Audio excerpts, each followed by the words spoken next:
Hi ಎಲ್ಲರಿಗೂ ನಮಸ್ತೆ. ನಾನು ನಿಮ್ಮ ಆಶಾ ಚಂದ್ರ ಭಟ್. ಆಶಾ ಸ್ನಾನ ಪಾಕಕ್ಕೆ ನಿಮಗೆಲ್ಲರಿಗೂ ಸ್ವಾಗತ.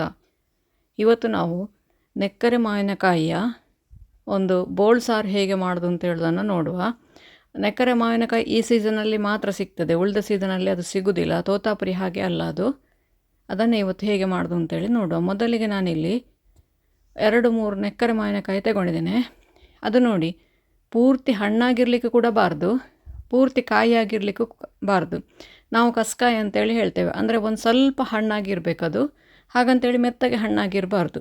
ಆ ಥರದ ಮಾವಿನಕಾಯಿ ಇದಕ್ಕೆ ಒಳ್ಳೆ ರುಚಿ ಆಗ್ತದೆ. ಆದರೆ ಹಾಗಂತೇಳಿ ನಿಮಗೆ ಪೂರ್ತಿ ಹಣ್ಣಾದರೂ ಮಾಡಲಿಕ್ಕಾಗ್ತದೆ, ಕಾಯಿ ಆದರೂ ಮಾಡಲಿಕ್ಕಾಗ್ತದೆ. ಆದರೆ ಇಷ್ಟು ಹಣ್ಣಾದ ಮಾವಿನಕಾಯಿ ಬಹಳ ರುಚಿ ಇದು.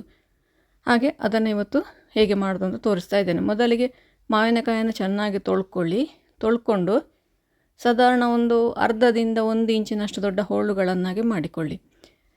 ಇದೇ ಮಾವಿನಕಾಯಿ ಯಾಕೆ ಆಗಬೇಕು ಅಂತ ಹೇಳಿದರೆ, ಈ ಮಾವಿನಕಾಯಿಗೊಂದು ರುಚಿ ಇದೆ. ಇದಕ್ಕಿರುವ ರುಚಿ ಬೇರೆ ಯಾವುದೇ ಮಾವಿನಕಾಯಿಗಿಲ್ಲ. ಹಾಗಾಗಿ ಈ ಮಾವಿನಕಾಯಿಯನ್ನು ನಾವು ಈ ಸಾರು ಮಾಡಲಿಕ್ಕೆ ಉಪಯೋಗಿಸ್ತೇವೆ. ಜೈನ್ಸಲ್ಲಿ ಇದನ್ನು ಕಾಯ್ತು ಮೈತುನ ಅಂತೇಳಿ ಹೇಳ್ತಾರೆ. ನಾವು ಇದಕ್ಕೆ ಬೋಳ್ ಸಾರು ಅಂತ ಹೇಳ್ತೇವೆ. ಎಲ್ಲ ಪಲ್ಪನ್ನು ಕೂಡ ತೆಗೆದು ನಮಗೆ ಅದನ್ನು ಉಪಯೋಗಿಸಿಕೊಳ್ಬೋದು. ಗೊರಟನ್ನು ಕೂಡ ಅದಕ್ಕೆ ಹಾಕಿಕೊಳ್ಬೋದು. ನಾನಿಲ್ಲಿ ಗೊರಟು ಹಾಕಿಕೊಳ್ಳಿಲ್ಲ, ಸಣ್ಣ ಸಣ್ಣದಾಗಿ ಕಟ್ ಮಾಡಿಕೊಳ್ಳಿ.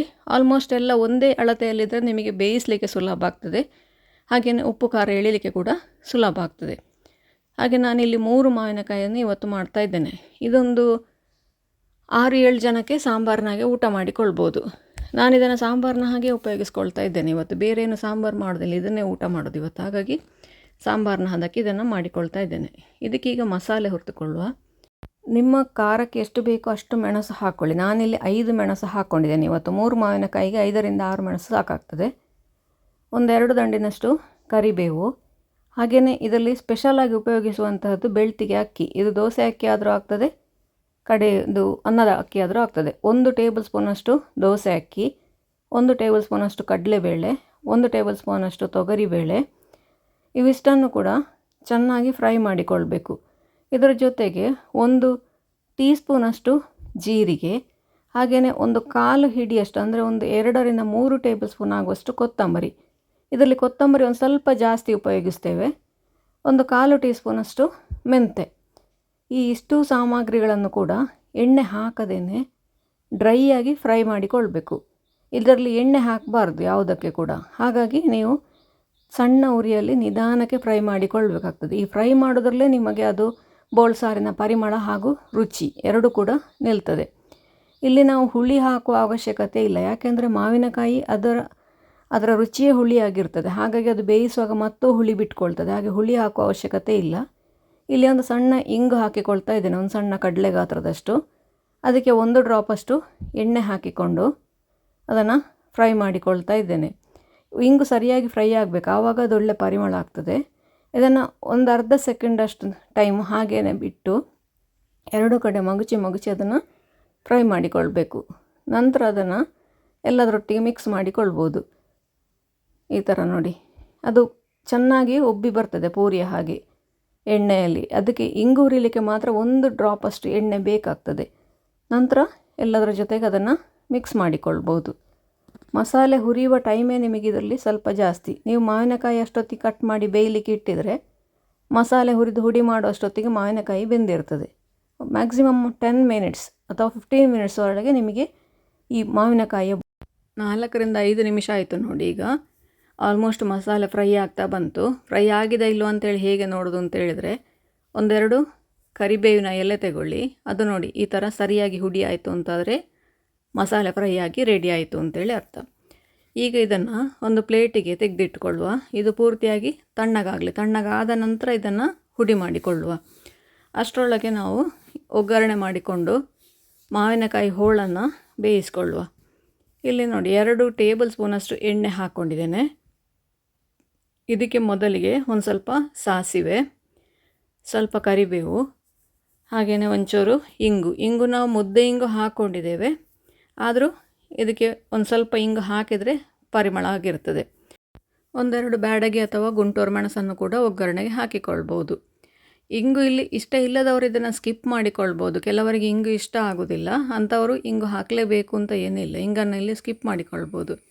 ಆದರೆ ಇಂಗು ಹಾಕಿದರೆ ಅದು ಪರಿಮಳ ಜಾಸ್ತಿ. ಹಾಗೆಯೇ ಇಲ್ಲೊಂದು ಸ್ವಲ್ಪ ಜೀರಿಗೆ ಕೂಡ ಬೇಕು ಅಂತಾದರೆ ಹಾಕಿಕೊಳ್ಬೋದು.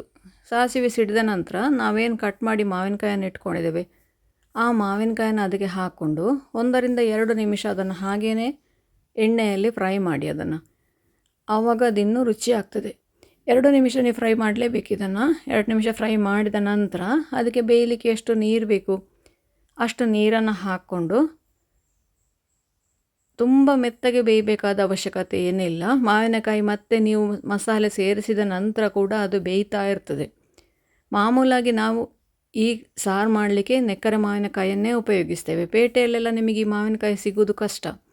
ಹಾಗಾಗಿ ಬೇರೆ ಯಾವುದೇ ಮಾವಿನಕಾಯಿಯಲ್ಲಿ ಕೂಡ ಮಾಡಿಕೊಳ್ಬೋದು. ಹಾಗೆ ಇದನ್ನು ಕಾಟು ಮಾವಿನಕಾಯಿ ಹಣ್ಣು ಸಿಕ್ಕಿದರೆ ಅದರಲ್ಲಿ ಕೂಡ ಇದನ್ನು ಮಾಡಲಿಕ್ಕೆ ಆಗ್ತದೆ. ಅದು ಕೂಡ ಇಷ್ಟೇ ರುಚಿಯಾಗಿರ್ತದೆ. ಆದರೆ ನೆಕ್ಕರೆಗಿರುವ ಫ್ಲೇವರ್ ನಿಮಗೆ ಬೇರೆ ಯಾವುದಕ್ಕೆ ಕೂಡ ಇರುವುದಿಲ್ಲ. ನೀವು ಮಂಗಳೂರು ಸೈಡೆಲ್ಲ ಬಂದರೆ ಯಾರಾದರೂ ನಿಮಗೆ ಬೇಕಾದವರು ಯಾರಾದರೂ ಇದ್ದರೆ ಅವರ ಮನೆಯಿಂದೆಲ್ಲ ಈ ಮಾವಿನಕಾಯನ್ನು ಕಲೆಕ್ಟ್ ಮಾಡಿಕೊಳ್ಬೋದು. ಇದಕ್ಕೆ ನೋಡಿ, ನಾವು ಹುಳಿ ಎಲ್ಲೂ ಕೂಡ ಹಾಕೋದಿಲ್ಲ. 1/4 ಟೀ ಸ್ಪೂನಷ್ಟು ಅರಶಿನ, 1 ಟೀ ಸ್ಪೂನಷ್ಟು ಮೆಣಸಿನ ಹುಡಿ, ಹಾಗೆಯೇ ಸಿಹಿಗೆ ಬೇಕಾದಷ್ಟು ಬೆಲ್ಲ. ಇಲ್ಲಿ ಬೆಲ್ಲದ ಪ್ರಮಾಣ ನಾನು ಇಷ್ಟೇ ಅಂತ ಹೇಳಲಿಕ್ಕೆ ಆಗೋದಿಲ್ಲ. ಯಾಕೆಂದರೆ ಒಂದೊಂದು ಮಾವಿನಕಾಯಿ ಒಂದೊಂದು ರೀತಿಯ ಹುಳಿ ಇರ್ತದೆ. ನೀವು ನೀಲಮ್ ಉಪಯೋಗಿಸಿದರೆ ಅದು ಸಿಹಿ ಇರ್ತದೆ ಮಾವಿನಕಾಯಿ, ಹುಳಿ ಕಡಿಮೆ ಇರ್ತದೆ ಅದರಲ್ಲಿ. ಇದು ನೋಡಿ, ಕರೆಕ್ಟಾಗಿ ಸಿಪ್ಪೆ ಕಲರ್ ಚೇಂಜ್ ಆಯಿತು ಅಂದರೆ ಮಾವಿನ ಹಣ್ಣು ಬೆಂದದ್ದು ಸಾಕಿದು, ತುಂಬ ಬೇಯುವುದೇನು ಬೇಡ. ಹಾಗೆಯೇ ಸಿಹಿ ನೋಡಿಕೊಳ್ಳಿ, ಯಾಕೆಂದರೆ ಮಾವಿನಕಾಯಿ ಬೇಯಿಸ್ತಾ ಹುಳಿ ಬಿಟ್ಕೊಳ್ತದೆ. ಸಿಹಿ ಬೇಕು ಅಂತಾದರೆ ಮತ್ತೊಂದು 2 ಸ್ಪೂನು ಬೆಲ್ಲ ಹಾಕ್ಕೊಳ್ಳಿ. ಈ ಹಂತದಲ್ಲಿ ನಾವು ಏನು ಪೌಡರ್ ಮಾಡಿ ಇಟ್ಕೊಂಡಿದ್ದೇವೆ ಅದನ್ನು ಸೇರಿಸ್ಕೊಳ್ಳಿ. ಇದು ನೋಡಿ, ಈಗ ಬೇಯಿಸ್ತಾ ಇನ್ನೂ ಮಂದಾಗ್ತಾ ಹೋಗ್ತದೆ. ಹಾಗೆಯೇ ಅದರಲ್ಲಿ ನಾವು ಬೇಳೆ ಹಾಕಿದ್ದೇವೆ, ಅಕ್ಕಿ ಹಾಕಿದ್ದೇವೆ. ಹಾಗಾಗಿ ಅದನ್ನು ಫಸ್ಟಿಗೆ ಸಾರಿನ ಹದಕ್ಕೆ ಇಟ್ಕೊಳ್ಳಿ.